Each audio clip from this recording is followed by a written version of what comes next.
ನಮಸ್ಕಾರ. ಬ್ರೇಕ್ ಆದಮೇಲೆ ಮತ್ತೊಮ್ಮೆ ಕಾರ್ಯಕ್ರಮಕ್ಕೆ ಸ್ವಾಗತ. ನಾವು ಒಂದಿಷ್ಟು ಸಮಸ್ಯೆಗಳ ಬಗ್ಗೆ ಮುಕ್ತವಾಗಿ ನಾವು ಮಾತನಾಡ್ತಾ ಇದ್ದೇವೆ, ಚರ್ಚೆ ಅಲ್ಲ, ಮಾತನಾಡ್ತಾ ಇದ್ದೇವೆ. Am I right doctor? Welcome back. ಕಾರ್ಯಕ್ರಮಕ್ಕೆ ಮತ್ತೊಮ್ಮೆ ಸ್ವಾಗತ. ಡಾಕ್ಟರ್ ಆರ್ ಎನ್ ಭಟ್ರು ಇದ್ದಾರೆ ನಮ್ಮ ಜೊತೆ. ಅವರು ಫಿಸಿಷಿಯನ್, ಕಳೆದ 25 ವರ್ಷದಿಂದ ಉಡುಪಿಯಲ್ಲಿ ಅವ್ರದ್ದೇ ಆದಂಥ ಬಹಳ ವಿಶಿಷ್ಟ ರೀತಿಯಲ್ಲಿ, ಐ ಯೂಸ್ ದ ವರ್ಡ್ ವಿಶಿಷ್ಟ, ಕಂಡಿದ್ದೇನೆ ಅದಕ್ಕಾಗಿ. ಮತ್ತು ವೈದ್ಯಕೀಯ ಸಲಹಾ ತಜ್ಞರವರು ಕನ್ನಡದಲ್ಲಿ. ಎಸ್, ನಾನು ಕೇಳಬೇಕು, ಒಂದು ವೈದ್ಯರ ನಿರ್ಲಕ್ಷ್ಯದ ಬಗ್ಗೆ, ಅದು ಕಾಮನ್ಲಿ ಯೂಸ್ಡ್ ಟರ್ಮ್, ಸೊ ಬೇಗ ಅರ್ಥ ಆಗ್ಬಿಡ್ತದೆ ನಮಗೆಲ್ಲರಿಗೂ ಕೂಡ. ಈಗ ನಾನು ಕೇಳಬೇಕು, ರಿಯಾಕ್ಷನ್, ನೀವು ಕೊಡುವ ಮದ್ದು ತುಂಬ ರಿಯಾಕ್ಟ್ ಆಗುತ್ತೆ, ಅದು ಸರಿ ಇಲ್ಲ, ನೀವು ಹೈ ಡೋಸ್ ಕೊಡ್ತೀರಾ, ಇದೆಲ್ಲ ಇದೆ ಡಾಕ್ಟರ್. ಬಟ್ ಅದಕ್ಕಿಂತ ಮುಂಚೆ ಒಬ್ರು ಮಾತಾಡ್ತಾರೆ. ಒಂದು ನಿಮಿಷ. ನಮಸ್ಕಾರ. ಹಲೋ, ಹೇಳಿ. ಹಲೋ, ನಮಸ್ತೆ ಸರ್, ಮಾತಾಡಿ. ಸರ್ ಇದು ಉಡುಪಿಯಿಂದ ಪ್ರಸಾದ್ ಅಂತ ಮಾತಾಡ್ತೀನಿ. ನಮಸ್ಕಾರ, ಮಾತಾಡಿ, ಹೇಳಿ. ಡಾಕ್ಟರ್ಗೆ ನಮಸ್ಕಾರ. ಹೇಳಿ. ನಮಸ್ಕಾರ, ಹೇಳಿ. ಏನಂದ್ರೆ ಸರ್, ನಮ್ದು ಇಂಟಿ ಕೋರ್ಸ್ ಮೊನ್ನೆ ನಮ್ಮ ಫಾದರ್ ಎಕ್ಸ್ಪೈರ್ ಆದ್ರು. ಅವರು ಜುಲೈಯಲ್ಲಿ ಅವರಿಗೆ ಕ್ಯಾನ್ಸರ್ ಬಂದಿತ್ತು ಸರ್. ಈಗ ಮೊನ್ನೆ ತನಕ 5.5 ಲಕ್ಷ ಖರ್ಚು ಮಾಡಿದ್ದೇನೆ ಮಣಿಪಾಲ್ ಹಾಸ್ಪಿಟಲ್ ಅಲ್ಲಿ. ಅವರು ಲಾಸ್ಟ್ ಸೀರಿಯಸ್ ಇರುವಾಗಲೂ ನಾರ್ಮಲ್ ಇದ್ದಾರೆ ಅಂತ ಹೇಳಿ ಅಲ್ಲಿ ಮಣಿಪಾಲ್ ನಲ್ಲಿ ಖಾಲಿ ಬಿಸ್ನೆಸ್ ಅಲ್ಲಿ ಮಾಡ್ತಿದ್ದಾರೆ ಸರ್. ಹಾಸ್ಪಿಟಲ್ ಅದು ಬಿಸ್ನೆಸ್ ಸೆಂಟರ್ ಆಗಿದೆ. ಅದೇ ದೊಡ್ಡ ಪ್ರಾಬ್ಲಮ್ ಸರ್. ಅದೇ ಹೇಳಿ, ನಾನು ಅದಕ್ಕೆ ಫೋನ್ ಮಾಡಿ.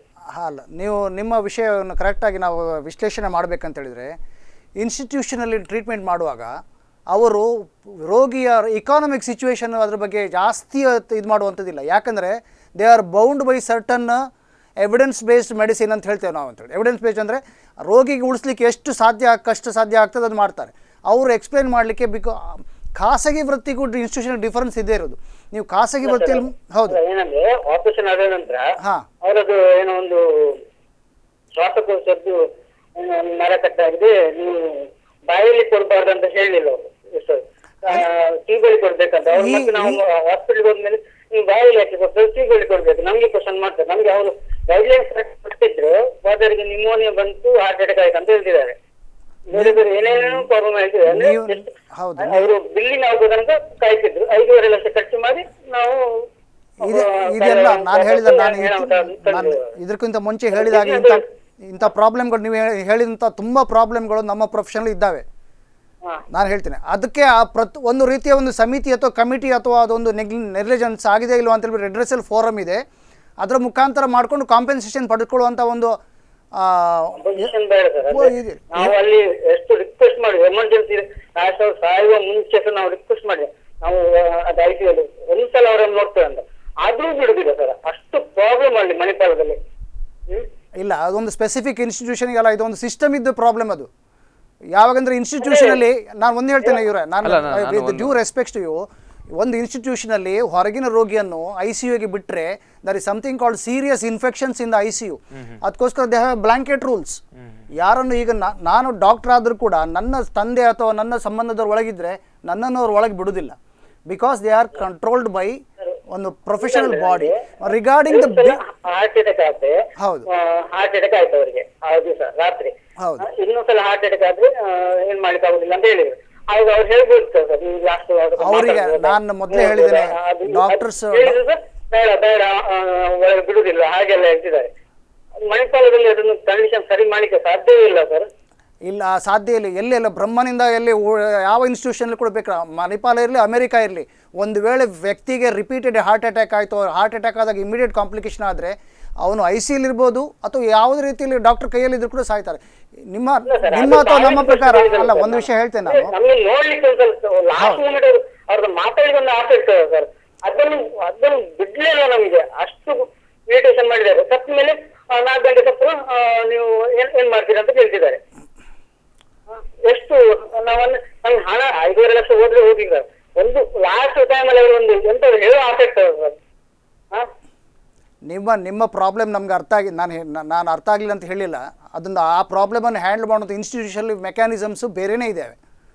ಯಾಕಂದರೆ ಬಿಲ್ಲಿದ್ದು ಸೆಕ್ಷನ್ ಅಥವಾ ರೋಗಿಗಳನ್ನು ನೋಡುವಂಥ ಸೆಕ್ಷನ್ ಅಲ್ಲಿ they are guided by control by the rules and regulations of the hospital.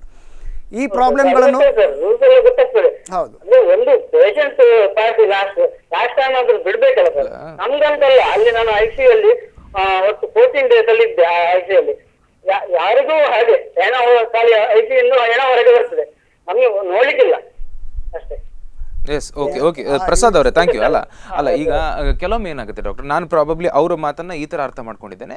ಅವ್ರ ತಂದೆ ತೀರ್ಕೊಂಡಿದ್ದಾರೆ, ಈಗ ಅವ್ರು ICU ಒಳಗಡೆ ಇದ್ದಾರೆ, ಸೀರಿಯಸ್ ಇದ್ದಾರೆ, ಡಾಕ್ಟರ್ ಹೇಳಿದ್ದಾರೆ ಇಲ್ಲ 1-2 ದಿನದಲ್ಲಿ ಅವ್ರದ್ದು ಮುಗಿಬಹುದು, ನೀವು ಎಲ್ಲರನ್ನು ಕರೀರಿ ಅಂತ. ಆ ಸಂದರ್ಭದಲ್ಲೂ ಕೂಡ ಅವ್ರು ಕೇಳೋದು ಅವ್ರದ್ದು ಅದೇ ಲಾಸ್ಟ್ ಮೂಮೆಂಟ್ ನಾವು ಅವ್ರ ಹತ್ರ ಮಾತಾಡಬೇಕು ಅಂತ. ಇಮೋಷನಲ್ ಇಶ್ಯೂಸ್ ಅನ್ನು ಇನ್ಸ್ಟಿಟ್ಯೂಷನ್ ಅಲ್ಲಿ ಅಷ್ಟು ಎಂಟರ್ಟೈನ್ ಮಾಡೋದಿಲ್ಲ. That is the reason the private hospitals are thriving. Private hospital ಬಿಡ್ತಾರೆ. ಪ್ರೈವೇಟ್ ಹಾಸ್ಪಿಟಲ್ ಅಲ್ಲಿ ಅದು ಡಿಪೆಂಡ್ಸ್ ಆನ್ ದಟ್ ಆ ಪರ್ಟಿಕ್ಯುಲರ್ ಎನ್ವೈರ್ಮೆಂಟ್ ಹಾಳಾಗಬಾರ್ದು.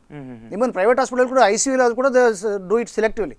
ಈ ವಿಷಯ ಟೆಕ್ನಿಕಲ್ ವಿಷಯ ನಾನು ಮಾತಾಡಲಿಕ್ಕೆ ನಾವು ಇಲ್ಲಿಲ್ಲ, because these are all technical issues, specific issues. Correct. I cannot talk on comment on that. I cannot say that doctor was wrong nor his feelings were wrong. Both are right. But how is to be handle, it is a system to be addressed. Okay okay. ಅದಕ್ಕೋಸ್ಕರ ನಾನು ಈ ವಿಷಯನ ನಾನು comment ಮಾತಾಡೋದು ಸರಿಯಲ್ಲ. Okay okay. ಯಾಕಂದ್ರೆ ಅವರು ಹೇಳೋ ಪ್ರಕಾರ ಒಂದು ಟ್ರೀಟ್ಮೆಂಟ್ ಆಗಿ ಒಂದಿಷ್ಟು ಖರ್ಚಾಗಿದೆ, ಎಷ್ಟೋ ಕಡೆ ಒಂದು 10 ಲಕ್ಷ 20 ಲಕ್ಷ ಖರ್ಚಾದ್ಮೇಲೆ ಕೂಡ patients ಆಯ್ತಾರೆ.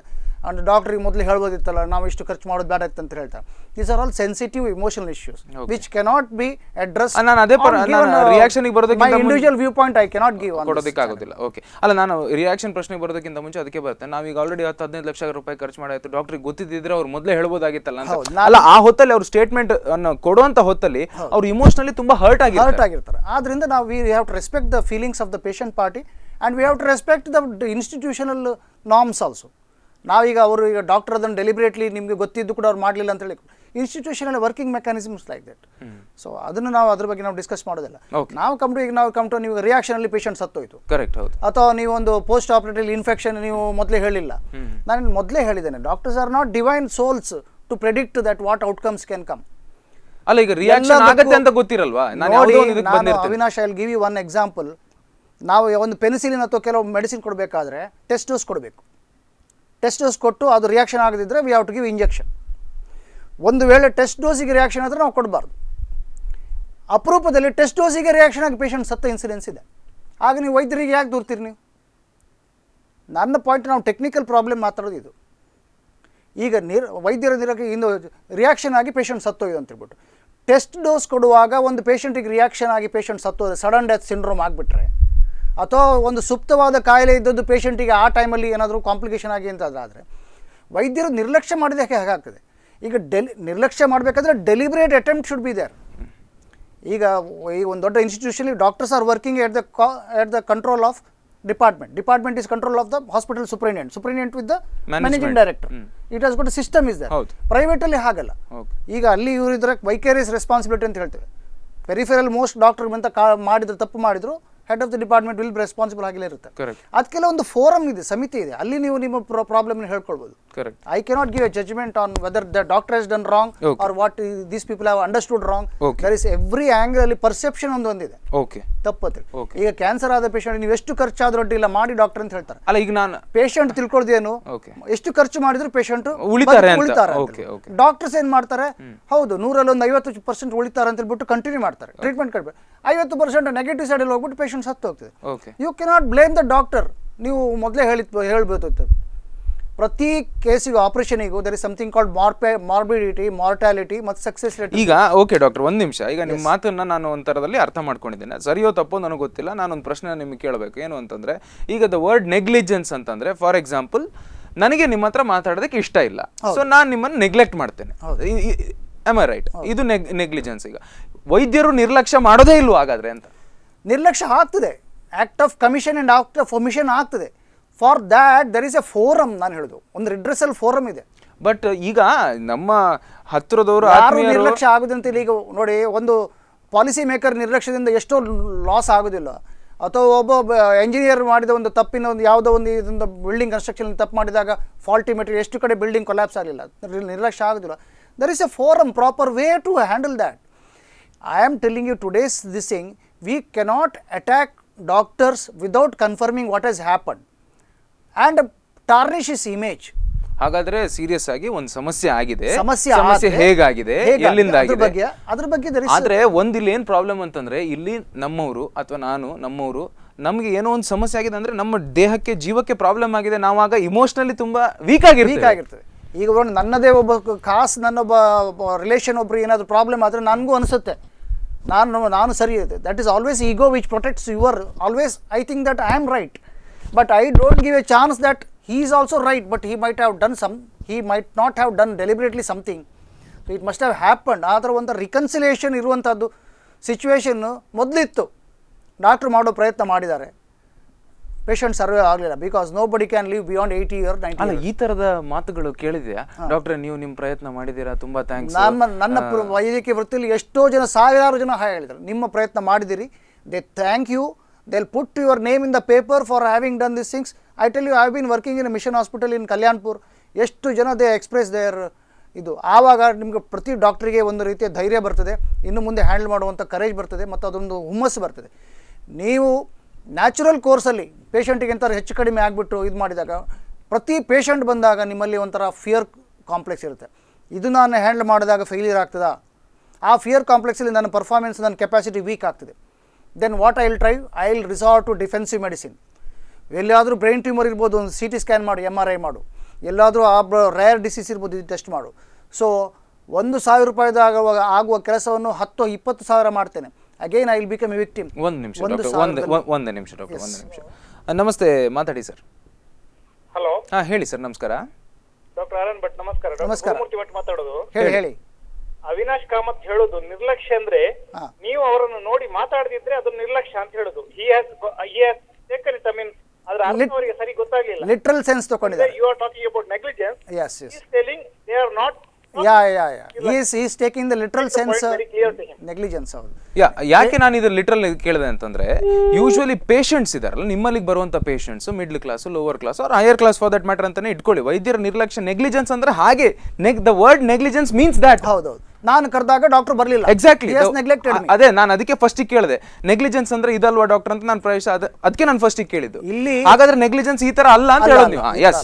So that's the reason doctor ಅವರು, ಗುರುಮೂರ್ತಿ ಅವರು, ನಾನು ಅದಕ್ಕೆ ಫಸ್ಟ್ ಅದು ಕ್ಲಿಯರ್ ಮಾಡಿದೆ. ನೆಗ್ಲಿಜೆನ್ಸ್ ಅಂದ್ರೆ ನನ್ನ ಪ್ರಕಾರ ಇದು, ನಾನು ನೀವು ಹೇಳಿದನ್ನ ಅರ್ಥ ಮಾಡ್ಕೊಂಡಿದ್ದೀನಿ ಅಂತ ನಾನು ಫಸ್ಟ್ ಸ್ಟೇಟ್ಮೆಂಟ್ ಅನ್ನು ಕೊಟ್ಟೆ. ವೆಲ್ಕಮ್ ಟು ಸಮ್ ಸ್ಪೆಸಿಫಿಕ್ ಇದು. ಈಗ ಒಂದು ನಾನು ಹೇಳಿದೆ, ರಿಯಾಕ್ಷನ್ ಕೊಡುವಂಥದ್ದು, ಟೆಸ್ಟೋಸಿಗೆ ರಿಯಾಕ್ಷನ್ ಆದಾಗ ಪೇಷಂಟ್ ಸಾಯ್ಬೋದು. Then the doctor will be implicated. ಆ ಇಂಜೆಕ್ಷನ್ ಟೆಸ್ಟೋಸ್ ಕೊಡುವಾಗಲೇ ಪೇಷಂಟ್ ಸತ್ತೋಯ್ತು, doctor negligence. This is a wrong perception by the patient. Patient has lost sympathetic. Will sympathise with them. So doctor, ನಾನು ಹೆಲ್ದಿಯಾಗಿ ನಾನು ಆಸ್ಪತ್ರೆ ಹೋದದ್ದು, ಯಾವುದೋ ಒಂದು ಅನಸಿಷಿಯಾ ಇಂಜೆಕ್ಷನ್ ಕೊಡುವಾಗ ಆ ಪೇಷಂಟ್ ಅದಕ್ಕೆ ರಿಯಾಕ್ಷನ್ ಆಗೋಯ್ತು. So that doctor has neglected. That is a wrong accusation. ಅದೇ ಇದೆ ಜನರಿಗೆ ನಾನು ಹೇಳ್ದೆ, it is a wrong accusation. ನಿಮ್ಮ ಬಾಡಿ ಕಾನ್ಸ್ಟಿಟ್ಯೂಷನ್ ಅನಾಫೈಲಾಕ್ಟಿಕ್ ಬಾಡಿ ಇದ್ದಾಗ ಕೆಲವರಿಗೆ ಒಂದು ಮಾತ್ರ, ಕೆಲವರು ಈಗ ಇತ್ತೀಚಿನ ದಿನಗಳಲ್ಲಿ ಪ್ರತಿ educated patient will write A list. ನನಗೆ ಡಾಕ್ಟ್ರೆ ಈ ಮಾತ್ರೆ ಆಗುದಿಲ್ಲ, ಪ್ಯಾರಾಸಿಟಮಾಲ್ ಆಗುದಿಲ್ಲ. ಆವಾಗ ನಮ್ಗೆ ಗೊತ್ತಾಗುತ್ತೆ. ಎ ಪೇಷಂಟ್ ನೇವ್ ಪೇಷಂಟ್ ಅಂದ್ರೆ ಯಾರಿಗೇನು ಎಕ್ಸ್ಪೀರಿಯನ್ಸ್ ಇಲ್ಲ, ಅವ್ರು ಬರ್ತಾರೆ. ನೆಕ್ಸ್ಟ್ ಪಾಯಿಂಟ್ ಇದೆ. ಒಂದು ನಿಮಿಷ ಡಾಕ್ಟರ್. ನಮಸ್ಕಾರ, ಹೇಳಿ. ಹಲೋ. ಎಸ್, ಮಾತಾಡಿ ಸರ್. ಅದೀಗ ಅವರಂತ ಮಾತು ಹೇಳಿದ್ರಲ್ಲ, ಅದು ಡಾಕ್ಟರ್ಸ್ ಅವರಿಂದ ಕೊಳೆ ಇದು ಆಗುದಿಲ್ಲ ಅಂತ ಹೆಂಗೆ ಹೇಳ್ತಾರೆ ಅವರು? ಯಾವ್ದು ವಿಷಯ ಅಂತ ಗೊತ್ತಾಗಿಲ್ಲ. ಸ್ವಲ್ಪ ಟೆಲಿವಿಷನ್ ವಾಲ್ಯೂಮ್ ಕಡಿಮೆ ಮಾಡಿ ಮಾತಾಡಿ ಸರ್. ನೋಡಿ, ಟೆಸ್ಟ್ ಡೋಸ್ ಕೊಡುವಾಗ ಪೇಷಂಟ್ ಸಾಯೋದು, it is because of the ಅವರ ಬಾಡಿ ಕಾನ್ಸ್ಟಿಟ್ಯೂಷನ್. ಒಂದು ನಿಮಿಷ ಹೇಳಿ. ಅಲ್ಲ, ಈಗ ಡಾಕ್ಟರ್ ಪೇಷಂಟ್ ಒಳಗೆ ಹೋದ್ಮೇಲೆ ಪೇಷಂಟ್ ಕಡೆ ಒಬ್ಬರನ್ನು ಒಳಗೆ ಬಿಡುದಿಲ್ಲ, ಯಾಕೆ ಅದು? ನೋಡಿ, ಹಾಸ್ಪಿಟಲ್ ಅಟ್ಮಾಸ್ಫಿಯರ್ ಅಲ್ಲಿ, ಆಪರೇಷನ್ ಥಿಯೇಟರ್ ಅಲ್ಲಿ ಇದೆ, ಅದ್ರಲ್ಲಿ ಇನ್ಫೆಕ್ಷನ್ ಅಂತ ಇದೆ. ಆಪರೇಷನ್ ಥಿಯೇಟರ್ ಒಳಗಲ್ಲ, ಎಮರ್ಜೆನ್ಸಿ ವಾರ್ಡ್ ಇರ್ತಾರಲ್ಲ, ಐಸಿಯಲ್ಲಿ ಇಟ್ಟು ಕೂಡಲೇ ಡಾಕ್ಟರ್ಸ್ ಅವರು 4 ದಿನ ಆದ್ರೂ ಒಳಗೆ ಬಿಡುದಿಲ್ಲ, ಅದೇಂತಕ್ಕೆ? ಎಮರ್ಜೆನ್ಸಿ ವಾರ್ಡ್ ಒಳಗೆ ಯಾರನ್ನು ಬಿಡುದಿಲ್ಲ. ಎಮರ್ಜೆನ್ಸಿ ಅಂತಲ್ಲ, ಎಮರ್ಜೆನ್ಸಿ ಇದ್ಮೇಲೆ ಒಂದು ಪೇಷಂಟ್ ಅದು ನೋಡ್ಬೇಕಲ್ಲ ಒಂದ್ ದಿವಸ ಆದರೂ. ಆ ಸಿಸ್ಟಮ್ ಮೆಡಿಕಲ್ ಇದ್ರ ಬಗ್ಗೆ ಬಿಡುದಿಲ್ಲ ಅವರು. ಅನಸ್ತಿಷಿಯಾ ಡಿಪಾರ್ಟ್ಮೆಂಟ್ ಅವರು ಅಥವಾ ಆ ಸ್ಟೆರಿಲೈಸೇಷನ್ ಡಿಪಾರ್ಟ್ಮೆಂಟ್ ಅವರು ಹೊರಗಿನಿಂದ ಬಂದ ಆರ್ಗ್ಯಾನಿಸಮ್ಸ್ ಅಲ್ಲಿ ಇರುವಂಥ ಒಂದು ರೆಸಿಸ್ಟೆಂಟ್ ಸ್ಟ್ರೈನ್ಸ್ ಬಂದರೆ ಒಂದು ಸರ್ತಿ ಎಲ್ಲ ನಾರ್ಮಲ್ ಪೇಷಂಟಿಗೆ ಎಫೆಕ್ಟ್ ಆಗ್ತದೆ ಅನ್ನೋ ದೃಷ್ಟಿಯಿಂದ ಪೇಷಂಟ್ ಪಾರ್ಟಿಯನ್ನು ಒಳಗೆ ಬೇಕಾಬಿಟ್ಟಿಯಾಗಿ ಬಿಡುವಂಥ ಸಿಸ್ಟಮ್ ಯಾವ ICU ಇಲ್ಲ, ಎಮರ್ಜೆನ್ಸಿ ವಾರ್ಡಲ್ಲಿ ಇಲ್ಲ.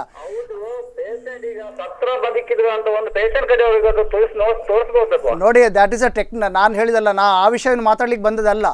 ದಯಮಾಡಿ ನೀವು ನಾವು ಡೈವರ್ಟ್ ಮಾಡ್ತಾ ಇದ್ದೇವೆ. ನಾವು ಕರೆಕ್ಟ್ ಆಸ್ಪತ್ರೆ ಈಗ ಡಾಕ್ಟರ್ ನೋಡಿ, ವೀಕ್ಷಕರೇ ಗಮನಿಸಬೇಕು. ಈಗ ಅವರು ಕರೆಕ್ಟ್ ಪಾಯಿಂಟ್ ಅನ್ನ ಹೇಳಿದ್ದಾರೆ. ಅವರು ನಾವು ICU ಒಳಗೆ ನಮ್ಮ ಪೇಷಂಟ್ ಅನ್ನು ನೋಡೋದಕ್ಕೆ ಬಿಡಲ್ಲ, ಯಾಕೆ? ಆ ಪ್ರಶ್ನೆಗೆ ಉತ್ತರ ಕೊಡಬಹುದು. ಉತ್ತರ ಕೊಟ್ಟಿದ್ದೇನೆ ನಾನು. ಹೌದು, ಅವ್ರು ಬಿಡಬೇಕಿತ್ತು ಬಿಟ್ಟು ಅದು ಹಾಸ್ಪಿಟಲ್ ಇದು ಅಡ್ಮಿನಿಸ್ಟ್ರೇಷನ್ ಡಿಸಿಷನ್. ಹೌದು, ಒಂದು ರೂಲ್ಸ್ ಇರ್ತದೆ, ಬಿಡಬಾರ್ದು. ಪ್ರೈವೇಟ್ ಕ್ಲಿನಿಕಲ್ಲಿ ನಾನು ಪೇಷಂಟ್ ಬಂದಾಗ ಪೇಷಂಟ್ ಇದ್ದಿದ್ದಾಗ ನಾನು ಬಿಡ್ಲಿಕ್ಕೆ ಸಾಕು, because I take the responsibility. Correct. ನಾಳೆ ಆ ಪೇಷಂಟ್ ಪಾರ್ಟಿ ಇಷ್ಟು ಜನ ಒಳಗೆ ಬಂದಾಗ ಇನ್ನು ನಾರ್ಮಲ್ ಪೇಷಂಟ್ಗೆ ಅದ್ರ ಕ್ರಾಸ್ ಇನ್ಫೆಕ್ಷನ್ ಆಗಿ ಆ ಪೇಷಂಟ್ ಅದಕ್ಕೆ ನೀವು ಜವಾಬ್ದಾರಿ. ಅದಕ್ಕೆ ನಾವು ಜವಾಬ್ದಾರಿ, ಲೀಗಲಿ ನಾವು ಜವಾಬ್ದಾರಿ, ಕನ್ಸ್ಯೂಮರ್ ಫಾರಮ್ ಅಲ್ಲಿ ನಾವು ಅವರಿಗೆ ಕಾಂಪನ್ಸೇಷನ್ ಕೊಡ್ಬೇಕು. ಕರೆಕ್ಟ್. ಅದಕ್ಕೋಸ್ಕರ ಒಂದು ಲಾ ಮಾಡ್ತಾರೆ. ಕರೆಕ್ಟ್. ಗೊತ್ತಾಯ್ತಲ್ಲ. ಈಗ ಒಂದು ಯಾವುದೋ ಒಂದು ಸಿಸ್ಟಮಲ್ಲಿ, ಒಂದು ಗೌರ್ಮೆಂಟ್ ಆಫೀಸಲ್ಲಿ ನೀವು ಯಾರೋ ಒಂದು ಇಂಪಾರ್ಟೆಂಟ್ ಮಿನಿಸ್ಟರ್ನೋ ಡೈರೆಕ್ಟ್ ಹೋಗಿ ಮೀಟ್ ಆಗ್ಲಿಕ್ಕಿಲ್ಲ. ನಾವು ಯಾಕೆ ಬಿಡ್ಲಿಕ್ಕಿಲ್ಲ ಅಂದರೆ ಆ ಸಿಸ್ಟಮ್, ಲಾ ಸಿಸ್ಟಮ್ ಹಾಗಿದೆ. ವೈದ್ಯಕೀಯ ಲಾ ಪ್ರಕಾರ ಅಥವಾ ವೈದ್ಯಕೀಯ ಇದ್ರ ಪ್ರಕಾರ, ಶಿಸ್ತಿನ ಪ್ರಕಾರ ಅದರ ಇದೆ. ಅವ್ರು ಸತ್ರೋ ಇಲ್ವೋ ಅಂತ ನೋಡ್ಲಿಕ್ಕೆ, unless you have got that, ಆ ಪರ್ಟಿಕ್ಯುಲರ್ ಡಾಕ್ಟರ್ ಅವರು ನೋಡಿದ್ರು, ಅವರು ಡಿಕ್ಲೇರ್ ಮಾಡಿದ ಮೇಲೆ ದೇ ಕ್ಯಾನ್ ಅಲೌ ಹಿಮ್. ಇದೆಲ್ಲ technical issues. I am not here to discuss that. ಮಾತಾಡ್ತಿಲ್ಲ. ನಾನು I respect their view points. ಈಗ ನಾನು ಯೂಶಲಿ ನಮ್ಮ ಪೇಷಂಟ್ ನಾವು ಇದು ಮಾಡುವಾಗ ನಾವು ಹೇಳ್ತೀವಿ, ನೋಡಿ ಹೀಗಾಗಿದೆ ಪೇಷಂಟ್. ಆ ವಿಷಯ ಅಲ್ಲ, ಅದು ಸರಿ ತಪ್ಪು ವಿಷಯ ನಾನು ಹೇಳೋದಲ್ಲ. ಸರಿ ತಪ್ಪು ಅವ್ರು ಮಾಡಿದ ಸರಿಯೋ ತಪ್ಪು ಅಂತ ಹೇಳಿದ್ರೆ redressal forum. Perfect. Yes doctor, will take a break. ವೀಕ್ಷಕರೇ, ನೀವು ಒಂದು ವಿಶೇಷ ಕಾರ್ಯಕ್ರಮ ನೋಡ್ತಾ ಇದ್ದೀರಿ. ಇನ್ನೊಂದು ಬ್ರೇಕ್ ನಂತರ ಮತ್ತೆ ಮುಂದುವರಿತದೆ.